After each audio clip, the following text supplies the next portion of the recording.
Сәлеметсіздер ме? Мен Қорам орта мектебінің 9-шы Г сынып оқушысы Сағат Бегелер, жетекшім Қашымов Назгүл Нұрахметовна. Менің отаным, менің бастамам шығармашылық жоба байқауының Қазақстанның 7 кереметі номинациясы бойынша жобамыздың тақырыбы Алматы облысының 7 кереметі. Мен өз облысының 7 кереметін зерттеп, өз жобамды ұсынамын. Жобамның мақсаты Алматы облысының тарихи-мәдени және табиғи мұраларын зерттеу, 7 кереметін мұражай мұрасының маңызын айқындау.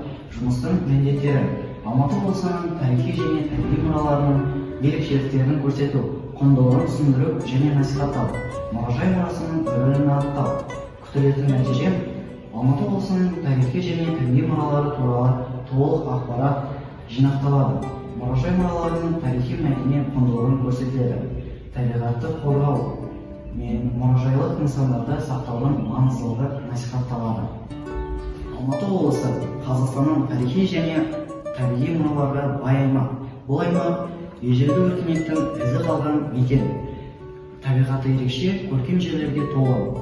Біз осы жоба арқылы Алматы облысының 7 кереметін таныстырып, олардың табиғи және мәдени маңыздылығын зерттейміз.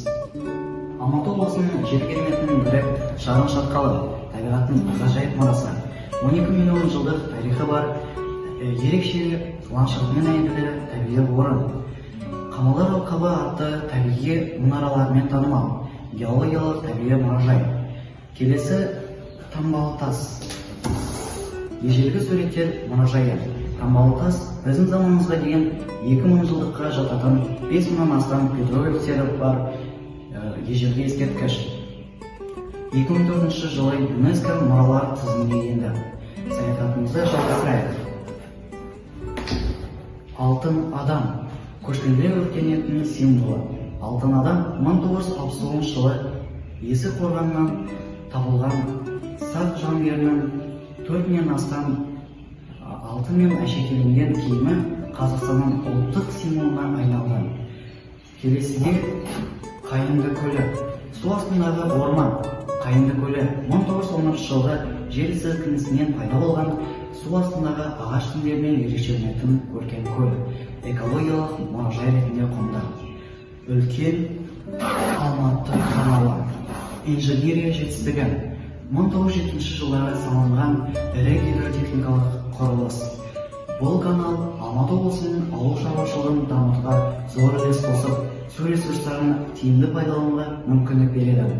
Дінмұхамед Қонаев басшылығымен салынған Алтын Емел ұлттық паркі. Табиғи және тарихи орындарды қамтитын ерекше қорық. Мұнда Айғақым, Бесшатыр қорғандары, Теректідегі петроглифтер орналасқан. Келесіде Шонжы, ыстық суы, жылу көздері, табиғи минералды ыстық бұлақтары бар шипажай аймағы. Бұл емдік қасиеті жоғары. Су көздері мыңдаған жылдар бойы жер астынан шығып, денсаулыққа пайдалы әсермен танымал. Алматы облысының 7 кереметі ұлттық маңызын ажырамас көркем. Олар тарихи, мәдени, рухани және экологиялық құндылықтарды сақтауда ерекше маңызға ие. Келешекте осы жобалар арқылы Алматы облысының туризм даму керек. Келешекте осы жобалар арқылы Алматы облысының туризм дамыту керек.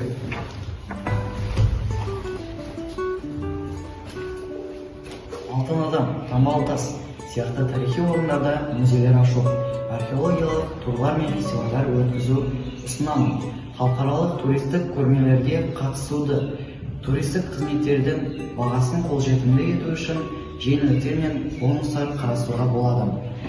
Шонжыдағы ыстық бұлақтар аймағында заманауи шипажайлар салу, табиғи ресурстарды зерттеу арқылы бальнеологиялық емдеу орталықтарын дамыту.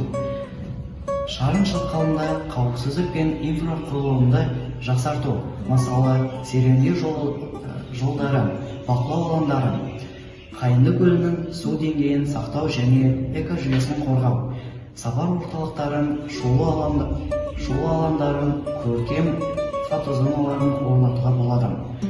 Осы шаралар арқылы Алматы облысының 7 кереметін әлемдік деңгейдегі танымал туристік нысандарға айналдыруға болады. Назарларыңызға рахмет.